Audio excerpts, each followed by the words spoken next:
Hello, कैसे हैं आप? मैं हूं विकास और मैं हूं आपके साथ एक और एपिसोड लेकर। आज का जो टॉपिक है वो मैं शॉर्ट और क्रिस्प रखूंगा, लेकिन ये इम्पोर्टेंट है। तो आज मैं ये बात करूंगा कि आप बिना थके कैसे अपनी रनिंग कंटिन्यू कर सकते हैं और कैसे आप अपना स्टेमिना बढ़ा सकते हैं। ये टॉपिक तो हर जगह आता रहता है, राइट? कि यार बिना थके मैं कैसे दौड़ता रहूं। जब भी आप किसी बिगिनर से बात करो तो उनसे एक ही बात सुनने को मिलती है कि यार मैं थक जाता हूँ, 50 मीटर भाग पाता हूँ, 100 मीटर भाग पाता हूँ और उसके बाद नहीं भाग पाता हूँ। एक्चुअली ये जो आपका क्वेश्चन है ना, इसी में आपका आंसर छुपा हुआ है। आप इसलिए उसके बाद नहीं भाग पाते हो बिकॉज ये 50 और 100 किलोमीटर आप ऐसे भाग रहे हो जैसे आपके पीछे कोई कुत्ता पड़ा हुआ, जैसे आपके पीछे कोई आपको खदेड़ रहा हो। इसीलिए ये प्रॉब्लम है। आपको ऐसे भागना है जैसे आप समझिए कि अपने बॉयफ्रेंड या गर्लफ्रेंड के साथ में, नए नए जिनके साथ आपकी रिलेशनशिप हुई है उनके साथ में आप जा रहे हैं। अगर आप ऐसा करेंगे तो आपकी जो स्पीड है वो कम होगी आपका, लेकिन एंड्योरेंस बढ़ेगा क्योंकि आप वो एक्टिविटी आप ज़्यादा ड्यूरेशन तक के लिए कर सकते हैं। थोड़ा इसका बेसिक समझते हैं क्यों। देखिए भाई, आपका गर्लफ्रेंड, बॉयफ्रेंड, स्पाउस, बच्चे, भाई बहन, जो भी आपका डिसीजन है वो आपका है, मुझे उसमें नहीं पड़ना है। लेकिन मैं उसको खाली लाइटर मोड में आपको बताने के लिए ये मैं प्रयास कर रहा था। तो होता क्या है कि हमारी जो बॉडी होती है उसके जो एनर्जी सिस्टम्स होते हैं, प्राइमरी 3 उसके एनर्जी सोर्स होते हैं। हमारी बॉडी ना बहुत स्मार्ट होती है। डिपेंडिंग ऑन कि आप कितना तेज इंटेंसिटी से क्या कर रहे हो, उसके एक पर्टिकुलर एनर्जी सोर्स का टैप खुलता है और जिस इंटेंसिटी पे आप काम कर रहे हो उस हिसाब से खुलता है और दूसरे बंद रहते हैं, या फिर जिस ड्यूरेशन में काम कर रहे हो उस हिसाब से एक टैप खुलता है और दूसरे बंद होते हैं। तो होता क्या है कि अगर आपने कभी देखा हो कि जो कोई 100 मीटर की स्प्रिंट मारता है, देखा है आपने उसेन बोल्ट या जो भी लोग रहे हों, आपने देखा हो वर्ल्ड चैंपियंस रहे हों, वो 100 मीटर के लिए बहुत देर तक वार्म अप करते हैं, उसके बाद 10-12 सेकेंड इसी के आसपास भागेंगे और उसके बाद रुक जाते हैं। अगर आप उनसे पूछो उसी स्पीड में उनको अगले 1 घंटे भागना है तो भाग लेंगे? नहीं, राइट? इस टाइम पे पहले 10 सेकेंड के लिए आपकी बॉडी में एक मस्त एनर्जी सोर्स होता है जो एक्टिवेट होता है। उसे क्या बोलते हैं उसके बारे में जानते हैं। तो ये एनर्जी सोर्स होता है आपको फॉस्फोजेन एनर्जी सोर्स। जैसे आपकी ड्यूरेशन बढ़ती है, आपने देखा है जैसे 2 से 400 मीटर, 600-800 मीटर तक एट टाइम्स, उसके बाद जैसे ही आप ड्यूरेशन बढ़ाते हैं आपकी इंटेंसिटी कम होती है। मान लीजिए आपने 100 मीटर भागा पहले, इस बार आपको उस ग्राउंड का एक चक्कर लगाना है, 400 मीटर मान लीजिए, या फिर 1.5 चक्कर 600 मीटर। आप उसी इंटेंसिटी पे तो नहीं भाग सकते, करेक्ट? तो क्या होगा, आपको अपनी इंटेंसिटी कम करनी पड़ेगी। इसका जो एनर्जी सोर्स होता है इसको बोलते हैं ग्लाइकोलिटिक एनर्जी सोर्स। तीसरा, अगर मान लो मैंने आपको बोला कि भाई इस राउंड के आप ना 50 चक्कर मारो, अभी क्या होगा?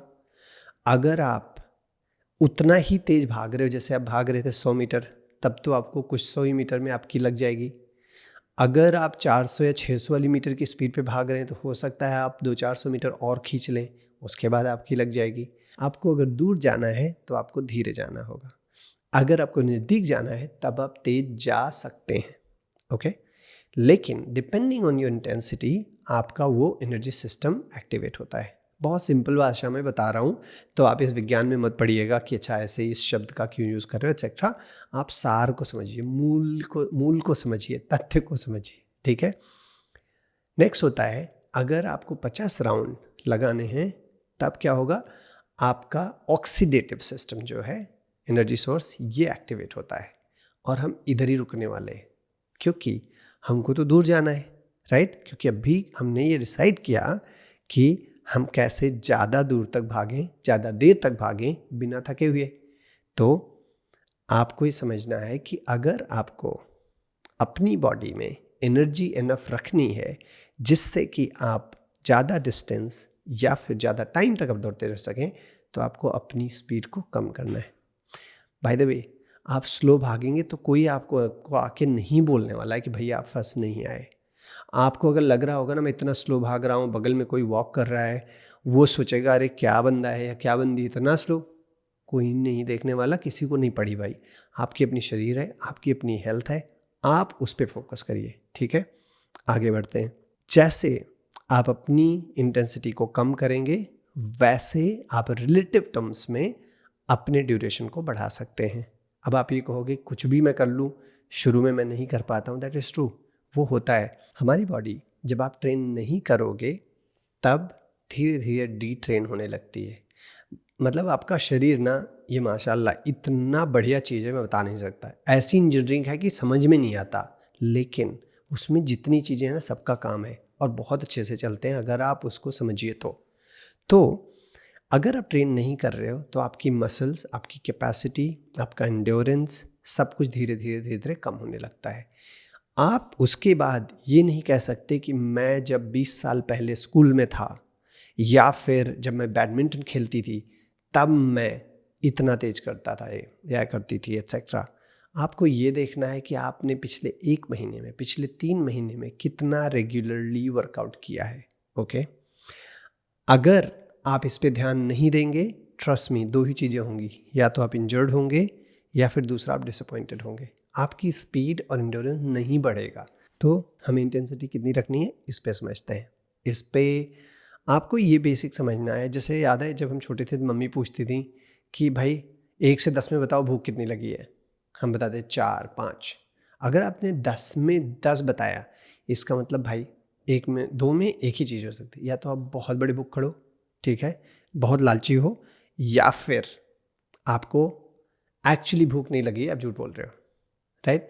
तो में एक चीज़ होती है, मोस्टली क्या होता था कि हम कम खाते थे, 4 या 5 बताएंगे कि 10 में इतना भूख लगी। आपकी जो कम इंटेंसिटी वाली रन है ना, ज़्यादा ड्यूरेशन वाली, वो ये 4 और 5 का इंटेंसिटी है, समझ लीजिए।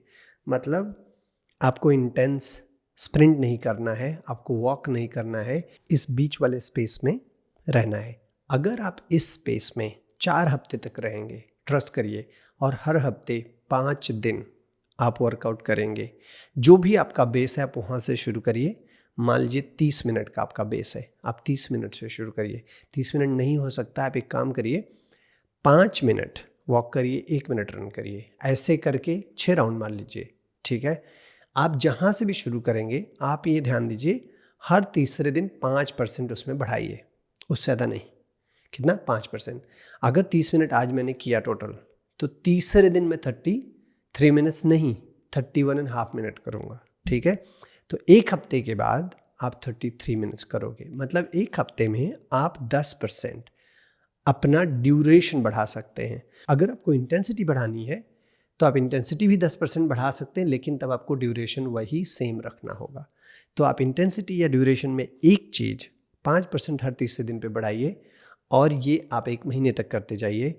उसके बाद आप 2-3 दिन रेस्ट लीजिए और फिर जाइए अब दौड़ने, और उसके बाद मुझे बताइए कि आपका स्टैमिना बढ़ा या नहीं। आप ये बताइए कि आप ज़्यादा दूर तक और थोड़ा ज़्यादा तेज दौड़ सकते हैं या नहीं। आज के लिए इतना ही, फिर मिलूँगा आपसे मैं। Good bye.